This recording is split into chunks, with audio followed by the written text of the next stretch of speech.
नमस्कार। आज हम एक बहुत ही दिलचस्प कहानी पर बात करने वाले हैं। जी हाँ, ये कहानी है कोसल देश के राजा प्रसेनजीत की।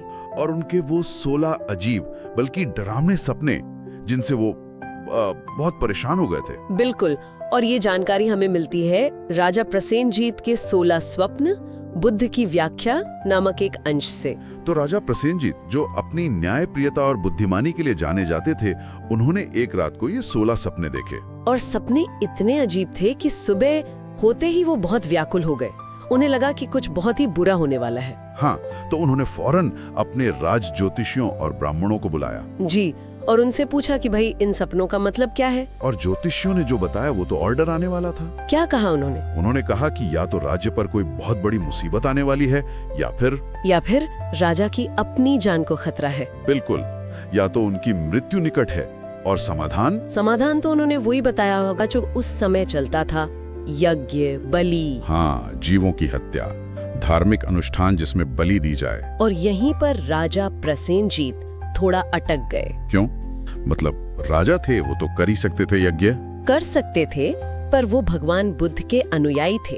अच्छा, हाँ, ये महत्वपूर्ण बात है। जी, और बुद्ध के अनुयायी होने के नाते वो अहिंसा में गहरा विश्वास रखते थे। उनके लिए ये सोचना भी मुश्किल था कि जीवों की हत्या करके कोई संकट कैसे टल सकता है। सही कहा, मतलब हिंसा से समाधान, ये बात उन्हें जमी नहीं। बिल्कुल नहीं। उन्हें लगा कि इससे लाभ कैसे हो सकता है भला। तो फिर इस उलझन में उन्होंने क्या किया?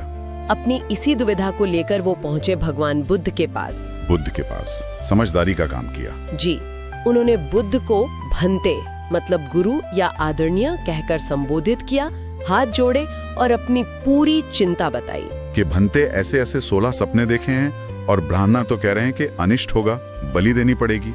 अब आप ही बताइए क्या करूं? हाँ, और यहाँ बुद्ध का जवाब बहुत ही आप कह सकते हैं कि क्रांतिकारी था उस समय के हिसाब से। अच्छा, क्या कहा बुद्ध ने?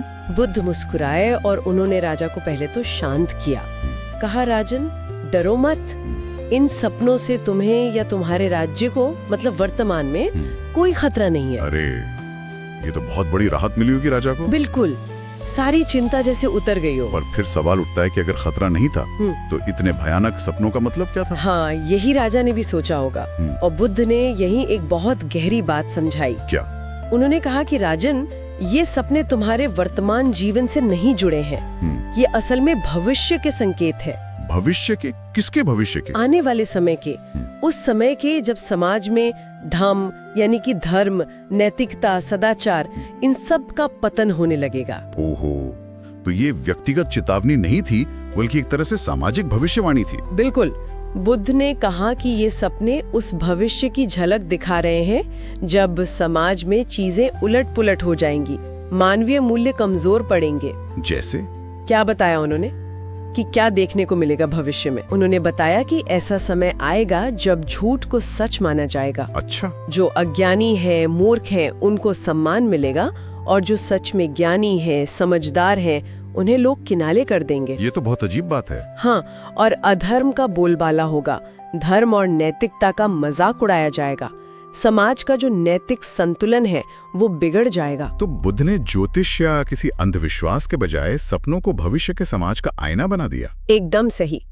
ये दिखाता है कि बुद्ध का जोर हमेशा ज्ञान और करुणा पर रहा, न कि डर और कर्मकांड पर। ये बात केवल आध्यात्मिक नहीं रह जाती फिर तो? नहीं, बिल्कुल नहीं। ये सामाजिक और शायद राजनीतिक भी है कि समाज किस दिशा में जा रहा है, उसके पतन के क्या लक्षण हो सकते हैं। और जैसा कि स्रोत में भी बताया गया है, ये तो बस एक भूमिका थी। बुद्ध ने कहा था कि वो हर सपने का अर्थ विस्तार से बताएंगे। हाँ, ये तो बस शुरुआत थी। जी, ये बात सोचकर लगता है कि आज भी कितनी मिलती जुलती स्थिति है ना? हाँ बिल्कुल।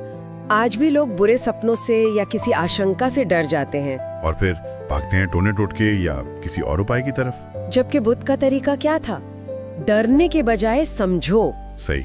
अगर कोई संकेत है भी तो शायद वो हमारे अपने अंदर या हमारे समाज में जो चल रहा है उसी का प्रतिबिंब है। बिल्कुल। तो उसे समझकर खुद को या समाज को सुधारने की कोशिश करनी चाहिए, न कि आंख बंद करके किसी कर्मकांड में फंस जाना चाहिए। तो कुल मिलाकर राजा प्रसेनजीत को बुद्ध से ये आश्वासन मिला कि भाई डरो मत, ये तुम्हारे बारे में नहीं है। हाँ, ये तुम्हारे व्यक्तिगत संकट का संकेत नहीं, बल्कि आने वाले समय में समाज में जो गिरावट आएगी ये उसके प्रतीक हैं। और बुद्ध ने ये भी कहा कि वो अब एक एक करके पूरे 16 सपनों का मतलब समझाएंगे। जी, जिसकी शुरुआत पहले सपने से होगी। वो कहानी भी बहुत दिलचस्प होगी। हाँ बिल्कुल, लेकिन ये पूरी घटना हमें एक सवाल के साथ छोड़ जाती है। क्या?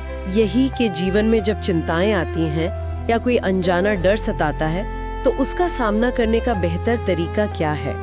क्या हमें उसकी तह तक जाकर उसे समझना चाहिए या बस बाहरी उपायों से, अंधविश्वासों से उसे दबाने या शांत करने की कोशिश करनी चाहिए? ये वाकई सोचने वाली बात है, इस पर विचार करना चाहिए।